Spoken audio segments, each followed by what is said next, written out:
Hello and welcome to our today's question where we will practice how to make a material budget. Now the question is here for your reference. I read it out from here. Question क्या कह रहा है हमारे को? Prepare material budget on the basis of following information. Material specifications for 5,000 units of each product are as under.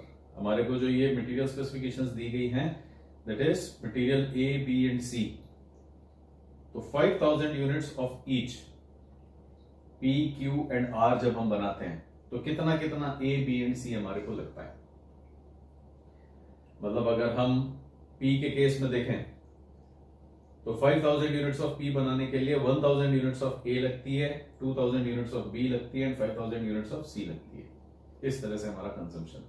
उसी तरह से Q और R का भी देख सकते हैं. R की अगर हम बात करें तो 2,500 यूनिट्स ऑफ A लगती है 5,000 R बनाने के लिए. 5,000 R बनाने के लिए 2,500 A, 1,000 B एंड 500 C लगते हैं. The cost per kg of material A, B, C are 10, 5 and 2 respectively. The units to be produced of product P, Q and R are 25,000, 50,000 and 1 lakh respectively. अब यहाँ पे थोड़ा सा अपन ध्यान से देखें तो जो डेटा गिवन है P, Q और तीनों के लिए वो हमारे को 5,000 यूनिट्स का दिया हुआ है कि 5,000 बनाने में कितना लगता है. लेकिन जो हमारे को बजट बनाने का कहा है, मटेरियल बजट, वो कितने का कहा गया है? 25,000, 50,000 और 1 लाख. और जो रेट्स हैं वो क्या है? Simply 10, 5 and 2. तो अगर अब हम इसको देखें तो ये बड़ा ही एक स्ट्रेट फॉरवर्ड केस हमारे लिए बन जाता है कि जहां पे P की अगर बात करें तो 5,000 की दी हुई है, 25,000 का बजट बनाना है. 5,000 की डिटेल्स ये कि 5,000 यूनिट्स ऑफ P के लिए कितना लगता है. 25,000 यूनिट्स ऑफ P बनानी है तो सिंपल मैथमेटिक्स है, इसको 5 टाइम्स कर दें तो जो 5,000 को अगर 5 टाइम्स कर देंगे तो 25,000 हो जाएगा. तो इसका मतलब हमारे को 25,000 का मिल जाएगा. तो अगर P का A देखें तो इट इज 1,000 यूनिट्स, वो कितना हो जाएगा? 5,000 यूनिट्स. 5 गुना कर दें मतलब 5,000 किलो चाहिएगा A. P के लिए जो B का कंजप्शन है वो 2,000 यूनिट है, लेकिन अब हम क्या होंगे 25,000 बना रहे हैं तो इसका मतलब 5 टाइम्स कर दें. 5 का डेटा गिवन है और 25 बनाना है तो इसका मतलब जो भी डेटा गिवन है उसका 5 टाइम्स कर देना है. तो P के लिए अगर हम देखें तो A, B, C का कितना हो जाएगा? 5,000, 10,000 एंड 25,000. सिंपल. इसी तरह से हम Q और R का भी देख सकते हैं. Q के लिए हमारे को 5,000 का गिवन है और रिक्वायर्ड है 50,000 का, तो वो हो गया 10 टाइम्स.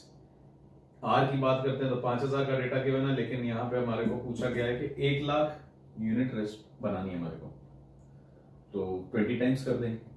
तो इसका मतलब हमारे को कितना A, B और C चाहिए वो तो हमारे को पता पड़ जाएगा, और फिर हम उसको रिक्वायर्ड रॉ मटेरियल से उसकी प्राइस से मल्टीप्लाई कर देंगे तो पता पड़ जाएगा कि A, B और C पे कितना खर्चा आने वाले पीरियड के अंदर हमारा होने वाला है. तो इसके लिए अब यहाँ पे पहले एक बार टेबल बना लेते हैं और फिर हम उसके अंदर अपनी एंट्रीज करनी शुरू करते हैं. अब टेबल बनाने से पहले थोड़ा सा कंसिडरेशन ले लेते हैं कि हमारी टेबल किस तरह की होगी. ऑब्वियसली वो या तो ऐसी कुछ टेबल होगी जिसमें यहाँ पे P, Q, R आ जाएंगे और यहाँ पे A, B एंड C आ सकता है, या फिर वो टेबल कैसी हो सकती है A, B एंड C इधर आ जाएगा और P, Q एंड R इधर आ जाएगा. तो दोनों टेबल्स वैलिड है. हाँ, जब हम इस तरह की टेबल बनाएंगे तो क्या होगा कि हमारे पास यहाँ पे सबकी क्वांटिटीज आ जाएंगी. अब अगर मैं कॉलम वाइज लेता हूं तो मेरे को यहाँ टोटल करते ही क्या मिल जाएगा? A का टोटल मिल जाएगा, और फिर हमारे को कितनी प्राइस दी गई है? 10 रुपीज पर kg. तो यहां पे अगर मैं मल्टीप्लाई कर दूंगा तो वैल्यू मिल जाएगी. फाइन. क्योंकि यहां पे क्या आ गया? P कितना A कंज्यूम कर लेगा, Q में कितना A लग जाएगा, R में कितना A लग जाएगा. तो फर्स्ट रो हमारी क्या बता रही है? A कितना लग जाएगा. यहाँ A का टोटल आ जाएगा, और अगर उसको 10 रुपीज से मल्टीप्लाई कर दिया तो A की टोटल वैल्यू आ जाएगी कि कितना खर्चा होने वाला है. अगर यहां आ जाते हैं तो भी वही मतलब रहेगा, बस इस बार ये टोटल्स कहां लग जाएंगे? तो इधर जो आएगा वो A का टोटल आ जाएगा, और फिर अगर वैल्यू से मल्टीप्लाई कर दिया तो टोटल मटेरियल बजट आ जाएगा कि मटेरियल परचेज बजट में कितना खर्चा होने वाला है. भाई, तो टेबल इस तरह की भी बनाई जा सकती है, ऐसे भी बना सकते हैं. हाँ, इधर टोटल्स लगाने का कोई लॉजिक नहीं है. मैं इधर अगर टोटल कर देता हूं तो उसमें टोटल में कोई लॉजिक नहीं निकलेगा, क्योंकि I will be adding quantity of A, quantity of B की क्वांटिटी ऑफ सी, तो उनका ऐसा कोई लॉजिक निकलता नहीं है, तो इसलिए यहां तो कोई टोटल सम लगाएंगे नहीं, इधर लगाएंगे या फिर इस तरह से। अब वो आपके ऊपर है कि आपको कौन सी टेबल सूट करती है। We could make use of this table और दिस टेबल। जनरली हमारी आदत होती है कि हम टेबल्स को इस तरह से लेते हैं कि जैसे जैसे कोई मल्टीप्लिकेशंस आते जाए, एडिशंस आते जाए, हम नीचे से नीचे उसके अंदर रोज ऐड कर सकें। तो हमारा एक जनरल कंसेप्ट होता है कि row wise, otherwise you can take column wise also. Exam में जो हमारे पास कॉपी आती है वो जनरली लैंडस्केप होती है, ऐसी होती है, तो उसमें तो हम चाहें तो ये टेबल भी यूज कर सकते हैं, लेकिन जनरली प्रैक्टिस करते टाइम हम जब भी रजिस्टर लेते हैं, वो रजिस्टर क्या होता है, पोर्ट्रेट साइज का होता है, तो ये टेबल ज्यादा सूट करती है हमारे को पढ़ते टाइम। तो इसका मतलब we can make use of either of these tables अपनी कन्वीनियंस के हिसाब से। तो हम यहाँ एक टेबल बना लेते हैं, हम इस वाली टेबल को प्रेफर करेंगे जो हमारे रजिस्टर में सूट करती है। आप चाहें तो अपनी प्रैक्टिस के अंदर ये वाली टेबल भी बना सकते हैं। तो what you can do is, जहां पॉसिबल हो you can try to make your own tables. अपने हिसाब से उन टेबल्स को बनाएंगे तो फिर मेरे ख्याल से अपनी प्रैक्टिस थोड़ी बेटर रहेगी। चलिए अब यहां पे हम टेबल बना लेते हैं and then will continue with our discussion कि कौन सी वैल्यूज कहां आ रही है। फाइन, तो टेबल बना लेते हैं देन विल टॉक अबाउट। तो ये रहेगी हमारी टेबल। और अब अगर हम इस टेबल को देखें तो हम क्या चाह रहे हैं कि हम ऊपर अलग अलग मटेरियल ले लेंगे और साइड में प्रोडक्ट्स ले लेंगे। तो we can say material and product.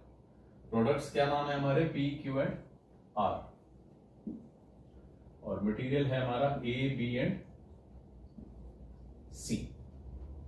ठीक है, अब अगर हम देखें तो पी के लिए हमारे को क्या चाहिए, 1000, 2000 और 5000 फॉर 5000 यूनिट्स। अब अगर इसको यहां पे हम सॉल्व करने की कोशिश करें, लेट्स से कुछ वर्किंग नोट्स टाइप बनाते हैं।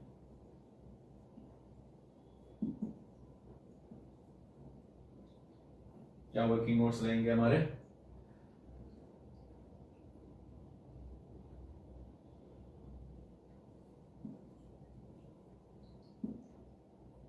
per unit requirements of different material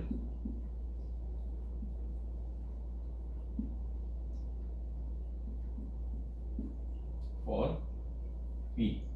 P की पर यूनिट रिक्वायरमेंट क्या है, P को कितना A, B और C चाहिएगा।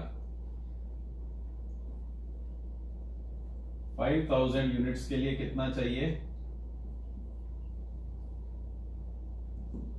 1000 A चाहिए। तो एक यूनिट के लिए कितना चाहिएगा, 1000 अपॉन 5000। और हमारे को कितनी बनानी है, जो टारगेट है वो कितना है, 25, 50 और 1 लाख।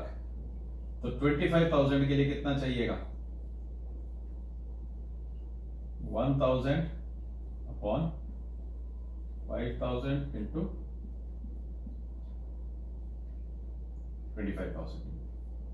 ये कैंसिल हो जाएंगे, ये बन जाएगा, इसका मतलब 25,000 यूनिट्स। 5,000 यूनिट्स के लिए तो 1000 ए चाहिए थे, लेकिन 25,000 के लिए कितने चाहिए, 5,000 ए चाहिए। राइट। अब यहां से आप चाहें तो हम एक फॉर्मूला बना सकते हैं कि P के लिए, for P per unit requirement of different material for P, ये तो हो गया हमारा A।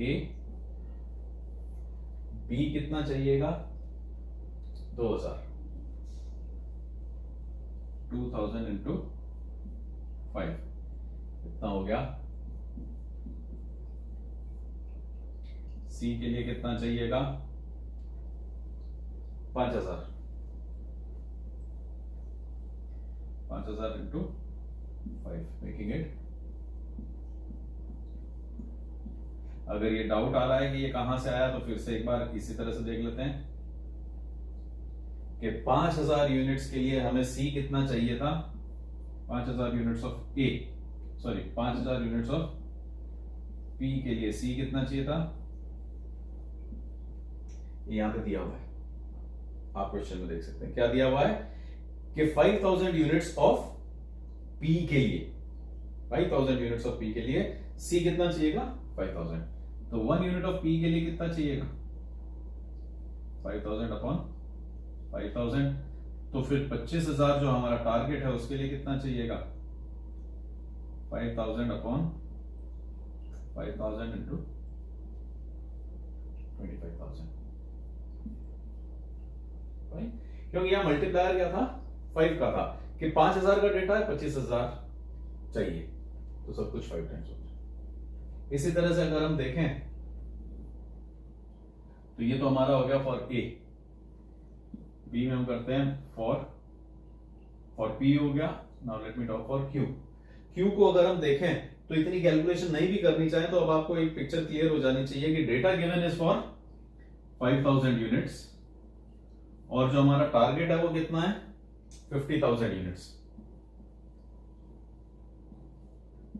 हमारे पास जो डेटा है जो यहां पे दिया हुआ है वो कितना है 5,000 यूनिट्स का, जबकि हमारे को जो टारगेट है अब बनाना है वो कितने का बनाना है 50,000 का। इसका मतलब 10 टाइम्स हो गया है हमारा ये जो गिवन डेटा है उसको क्या कर देना है हमारे को 10 टाइम्स कर देना है। तो अगर हम यहां पे देखें तो Q का कितना है 500, 1000 और 2000, तो ये सिंपली अगर मैं इसको 10 टाइम्स कर दूं तो ठीक है भाई। जब हमारा प्रोडक्शन 10 गुना हो रहा है तो मटेरियल रिक्वायरमेंट भी 10 गुना हो जाएगी, जो कि कितनी दी हुई है 500 का 10 गुना कितना हो जाएगा 5,000, 1000 का 10 गुना हो जाएगा 10,000 और 2000 का 10 गुना हो जाएगा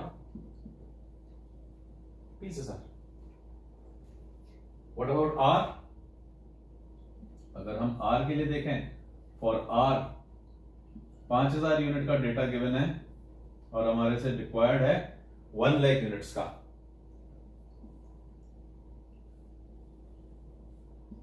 तो अगर हम यहां देखें तो ये कितना हो गया है 20 गुना हो गया है। तो जो डेटा गिवन है 5,000 यूनिट का उससे 20 गुना ज्यादा मांगा है, तो जो रॉ मटेरियल है उसका भी क्या हो जाएगा 20 टाइम्स हो जाएगा। तो अगर हम रॉ मटेरियल देखें तो आर का कितना है 2,500 का 20 गुना कर देते हैं तो 2,500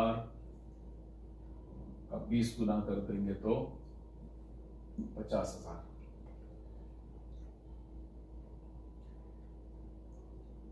4 टाइम्स इज 10, बिल्कुल ठीक है। 2,500 का 20 गुना कर दिया तो 50,000, 1000 का 20 गुना कर दिया तो एंड लास्ट इज 500 का 20 गुना कर दिया तो 10,000। तो इसका मतलब अब हमारे को ए बी और सी की टोटल रिक्वायरमेंट मिल गई। हम यहां क्या कह सकते हैं what are the total requirements of A B and C. ये मटेरियल बजट तैयार हो रहा है। मेरे को किसी ने सेल्स बजट दे दिया था कि हमारे को पी क्यू एंड आर की कितनी यूनिट चाहिए 25,000, 50,000 एंड 1 लाख। तो जब सेल्स बजट मिला तो मैं उससे अपना मटेरियल बजट भी बना पा रहा हूं। तो इसका मतलब जनरली सारे बजट शुरू तो कहां से होते हैं सेल्स से। फिर हमने प्रीवियस कुछ लेक्चर्स में देखा कि उस सेल्स से हमने प्रोडक्शन बना दिया, आज हम उस सेल्स से मटेरियल भी बना रहे हैं। कितना आ जाएगा ये 10, 60,000, 40,000, 55,000 और यहां पे पर यूनिट रेट क्या है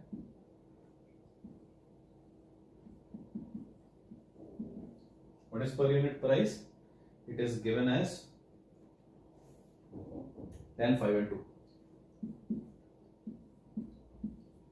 तो हमारा यहाँ पे टोटल प्राइस जो बन जाएगी वो कितनी हो जाएगी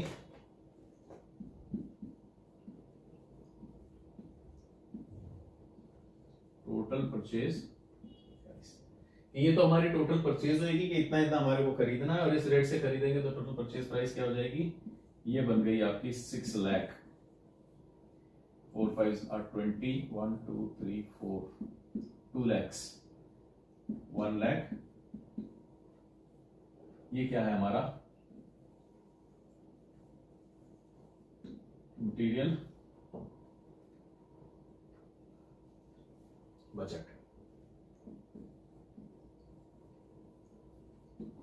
मटेरियल बजट पूछा गया था हमसे, prepare material budget on the basis of following information. ये रहा हमारा material budget, this is your budget, right. So this was it for our 7th question of 3rd chapter C3 Q7। Next time when we meet will talk about C3Q8। अगर इसमें कुछ doubts हैं, कोई values हैं जो आपको matchup नहीं हो रही है कि कैसे आ गया, एक बार फिर से रिकैप कर लेते हैं कि हमने यहाँ पे क्या किया। या तो आप एक एक के लिए ऐसे निकाल सकते हैं, या अदरवाइज बड़ा सिंपल मल्टीप्लायर है। ये जो डेटा है वो 5000 के लिए है, पी की 25000 यूनिट्स बनानी है, 25000 यूनिट्स बनानी है, तो इसका मतलब 5 गुना करना है। जो हमारे पास अवेलेबल है उससे 5 टाइम्स रिक्वायरमेंट है, तो हमारा मटेरियल रिक्वायरमेंट भी 5 टाइम्स है।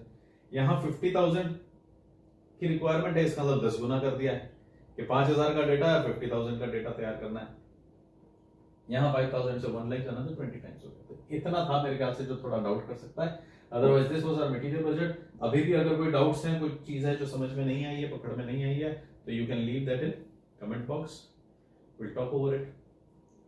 और नेक्स्ट टाइम जब मिलते हैं अपन, तो will talk of C3Q8 chapter 3 question 8। Thanks for watching, bye bye, take care.